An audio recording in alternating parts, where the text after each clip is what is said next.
welcome back to CAS Diaries. For those of you that don't know me, my name's Farkhanda and I'm the president of the Commercial Awareness Society at BPP Holborn. I hope you've been enjoying our videos so far. I hope they've been useful.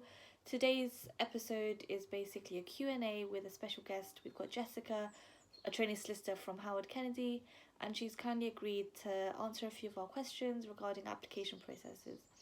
And I hope you guys find it useful. Hi Jessica, how are you? I'm good, thank you. How are you doing? I'm good, thank you. Just before we get started, I thought, would you like to tell us a bit about yourself and, your journey to where you are now? Yeah, so I am currently a second year trainee. I'm due to qualify, hopefully, in September. I'm here, we discussed this beforehand. I am just answering these questions kind of on my own behalf. I'm not, this isn't an open day. It's just me giving my own experience and some of my own views.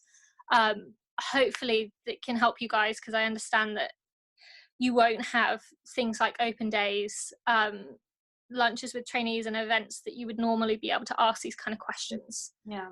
And so I thought I'd tell you a little bit about how I got my training contract and some of the things that I thought were important in the process.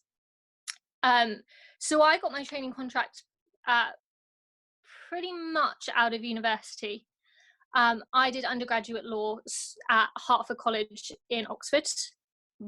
I then I did a couple of VAC schemes, actually 3 VAC schemes during over 2 summers. Oh, wow. While I was at uni.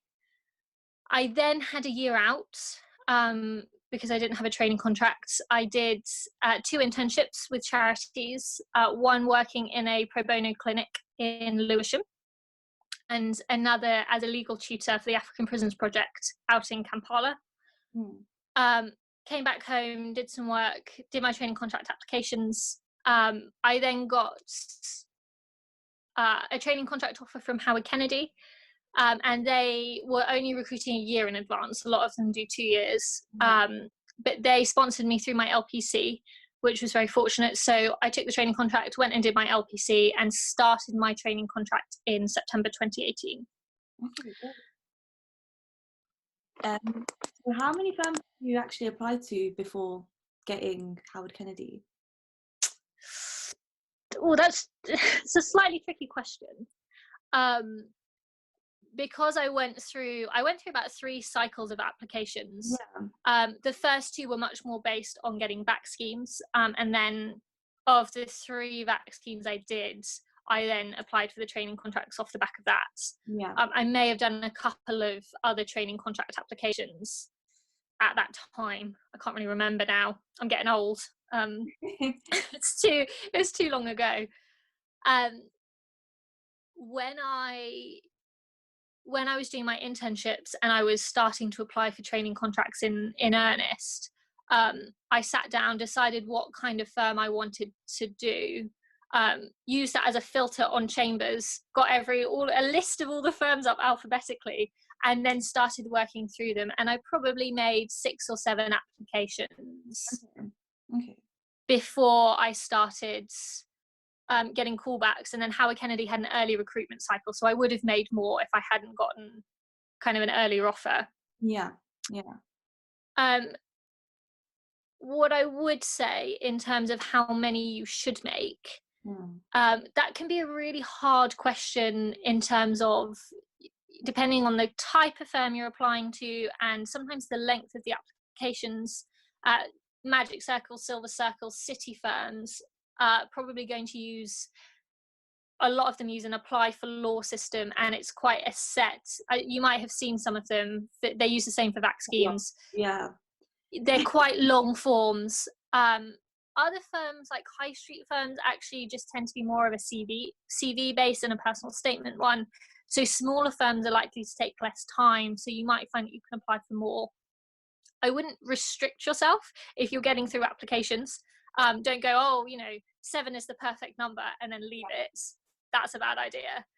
I would say absolutely do not. It is quality over quantity. There is no point rattling off 50 applications if you haven't done the proper research for one. There's really no point. and it's very tempting, especially when you're seeing very similar questions, to start doing copy and paste. Be really careful with that. I did do it. I'm guilty of that. It's the quickest way to get your application just chucked out. Yeah. If you don't check it properly, if you've put the wrong firm name in there in one of your applications, it probably doesn't matter if you were also a Supreme Court judge and rescued a kitten from a tree reciting the Companies Act. It doesn't matter what else is on your CV, they're probably going to throw it out unless it's really exceptional. Yeah. So be super careful with that. Try not to drown yourself in applications so you can't remember which ones you've applied to and why, which is quite a common one. Yeah. So I don't know if there's kind of a perfect amount of applications. I probably would have done a few more. I tended to concentrate for all 3 application cycles. I tended to concentrate on about 6 initially, for VAC schemes, and then for training contracts. I would have kept going with the training contracts if I hadn't gotten the one that I had. Yeah. If that's helpful. Yeah, no, that is. Thank you. In terms of, so you mentioned a bit about how you went through chambers and tried to cherry pick the facts that really appealed to you. For someone that's, at the start of the application process, trying to find out which firm is sort of the right fit for them, what advice do you have for someone that, what's the best way to A, research a firm, and then B, really see which one aligns with their values? That's an interesting question. Researching a firm, obviously I would normally say open days in law fairs. Yeah. A lot of you are probably going to go through more than one application cycle, and if you're going into next year and hopefully things have gone slightly back to normal, definitely do that. Yeah. Right now the internet is your friend. Remember that everyone is in the same position.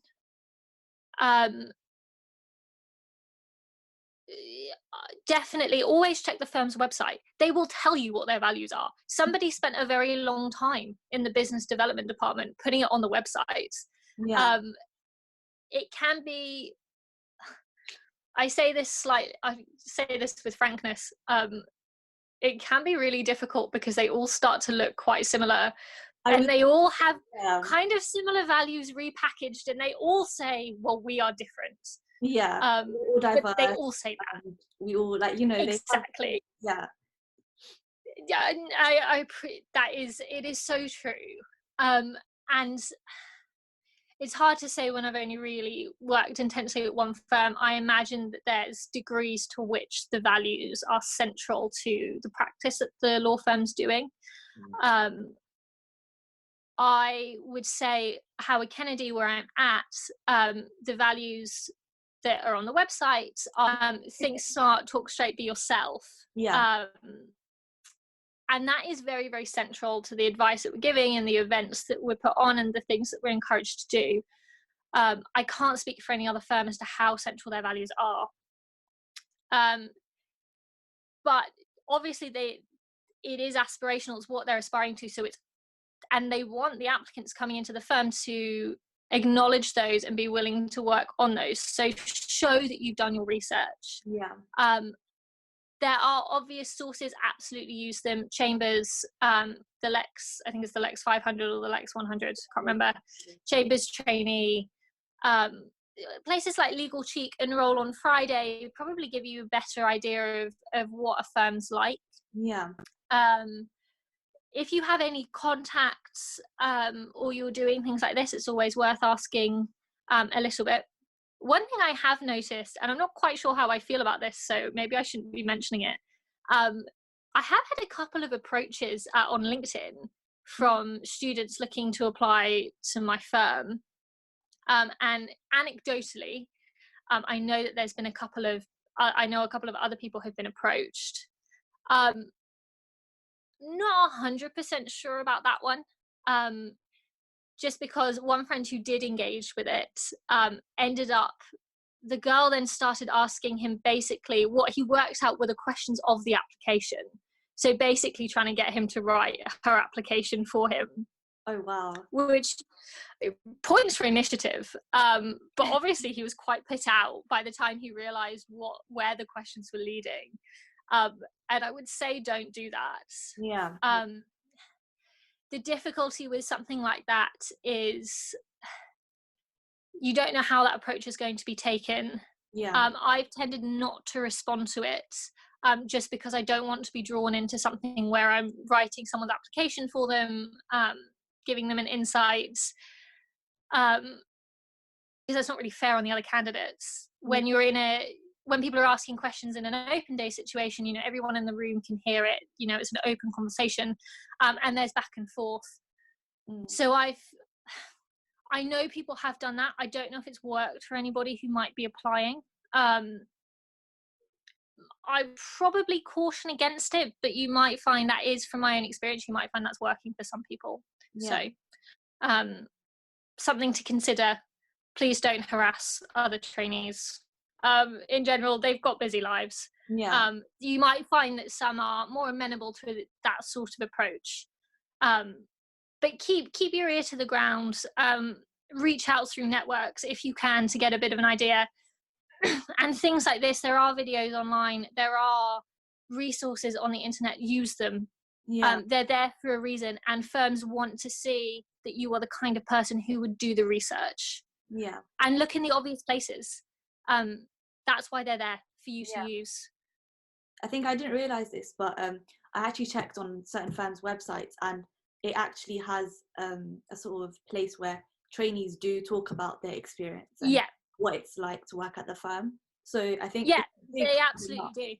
You can find you can find it. Part of working as a lawyer will be doing the research. Firms want to see that you have done the research on them, partially to show that you have, you know, that you know that you want to apply to their sort of firm, but also just to demonstrate that you can do simple research. It's the core, it's one of the core things that you're going to be doing as a trainee. So don't ignore the obvious things.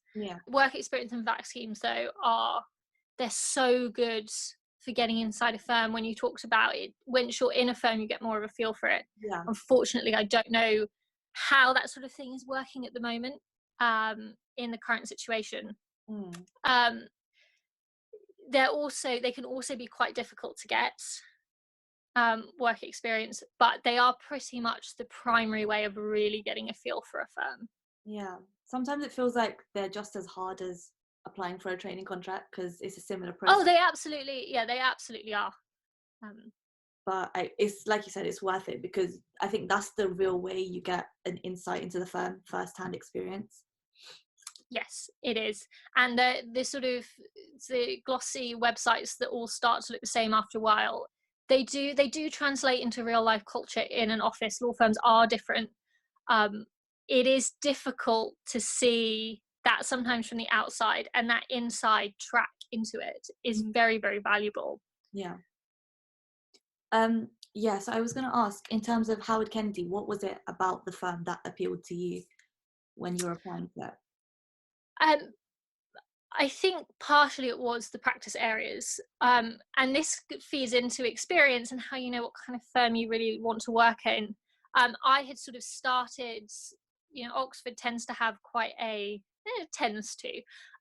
there's a lot of kind of magic circle firms that are floating around. They're trying to get you to apply really quite early on, so second and third year, into corporate law, and it can feel a little like that's the way you get into law, that's the way everyone gets into law, and that's simply not true.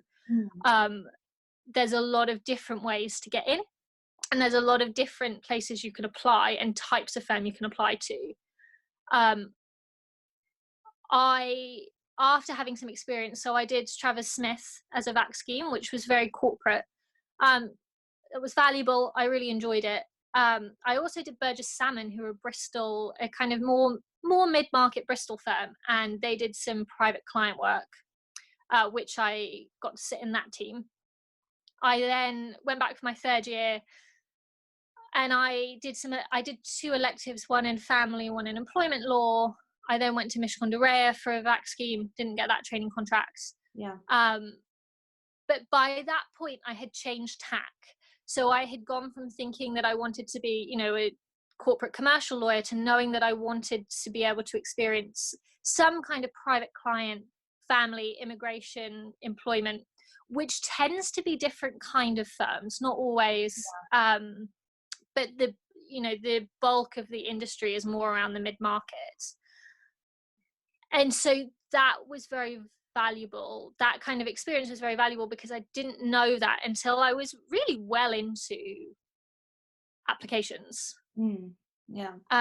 It can be difficult to get a feel for what you like and what you're really good at.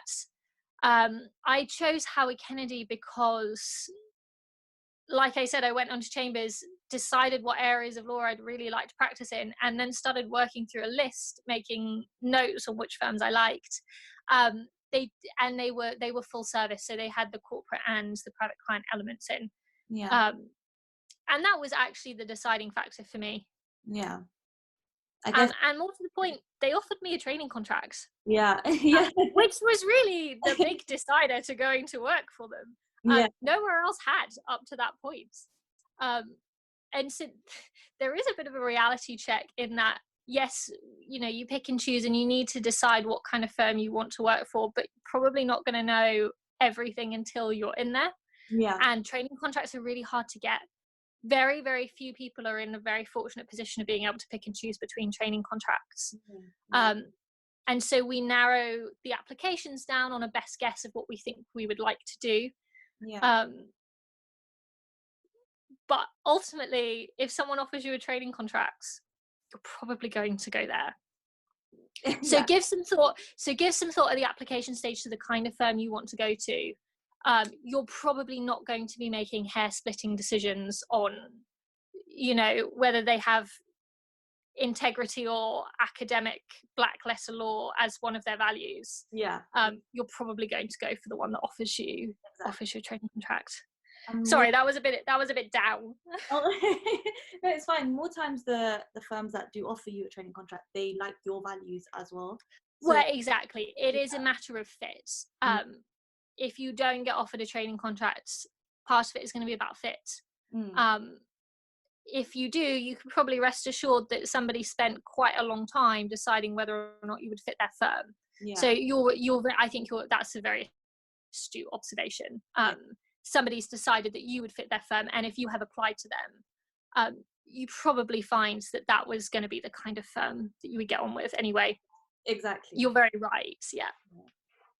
So in terms of the application process itself, what's the best way a candidate can really sell themselves and stand out from, you know, other candidates, in your opinion? You need to think about really what your strengths are. This is something I don't think I heard in open days, but you do hear discussed quite a lot behind the scenes. The competition is really fierce.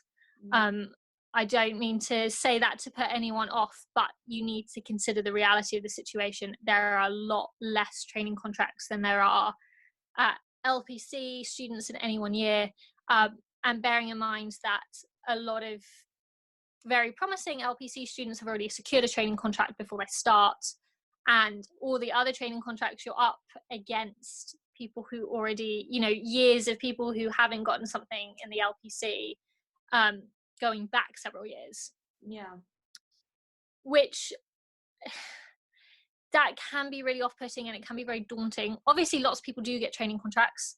It's not outside the realms of possibility. You need to be, one of the things I can't emphasize enough is you need to be so careful in your application that everything you're doing is right. You've done all the research. You've spell checked the thing. Do not spell the firm's name wrong. I did that on one of my applications. I saw it later when I went back to that application to copy and paste an answer. Obviously, I got rejected from them. I think it might have been McFarlane's. I think I spelt it with an E rather than an A. Probably not the sole reason my application got rejected, but very likely if they had gotten to that point and I had misspelled the name out. Do be so careful.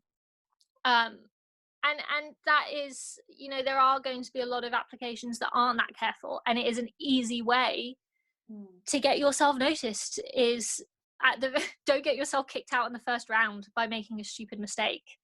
I can't emphasize that enough. Once you're past that, obviously you are going to be still in quite fierce competition with a lot of other good candidates, so think about your strengths. My strength is probably my academic area, because I didn't have a whole lot of work experience going into my training contract rounds. Most people in my cohort and in the year below me have some sort of legal work experience, so they had worked as a paralegal, or they had come from a second career, and so they had that interest and that work experience to be able to talk about in their applications and their interviews. Anything extracurricular, if you can show what you've learned from it, if you can show why it's interesting, do that.